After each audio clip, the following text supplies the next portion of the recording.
जहाँ दुनिया मजाक उड़ा रही थी, वहीं जगत गुरु रामानुजाचार्य के मन में उस पहलवान के प्रति गहरी करुणा थी। उन्होंने देखा कि जो व्यक्ति एक नश्वर शरीर के लिए इतना समर्पित हो सकता है, अगर उसे ईश्वर मिल जाए तो वो क्या कुछ नहीं कर सकता। स्वामी जी ने उसे रोका और बड़ी सरलता से पूछा, धनुर्दास,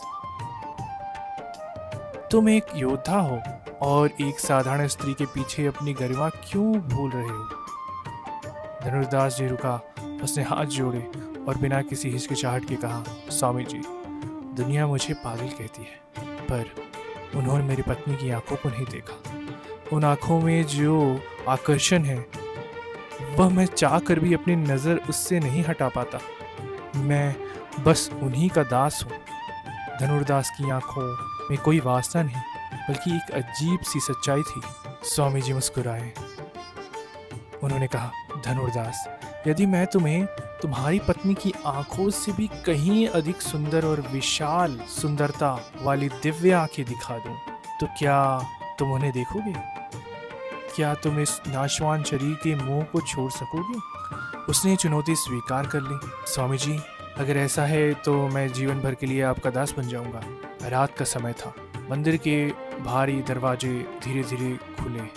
चारों तरफ एक सन्नाटा था और केवल घी के दिए और हल्की रोशनी भगवान श्री रंगनाथ के विग्रह पर पड़ रही थी। स्वामी जी ने प्रार्थना की और अपनी दिव्य दृष्टि का एक छोटा सा अंश धनुर्दास को दिया, और फिर वो हुआ जो इतिहास बदल गया।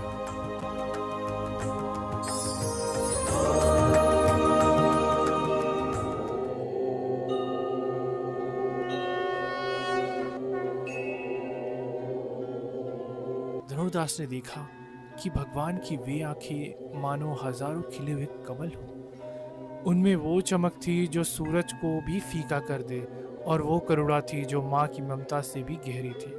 उस अलौकिक दिव्य सुंदरता को देखकर धनुर्दास के हाथ से छाता गिर गया। उसका शरीर कांपने लगा। उसे एहसास हुआ कि अब तक जिसे वो हीरा समझ रहा था, वह तो मात्र एक कांच का टुकड़ा था। असली कोहिनूर तो यह है। फूट फूट कर रोते हुए वह स्वामी जी के चरणों में गिर पड़ा। एक कामुक प्रेमी का अंत हो चुका था और एक परम भक्त का जन्म हुआ।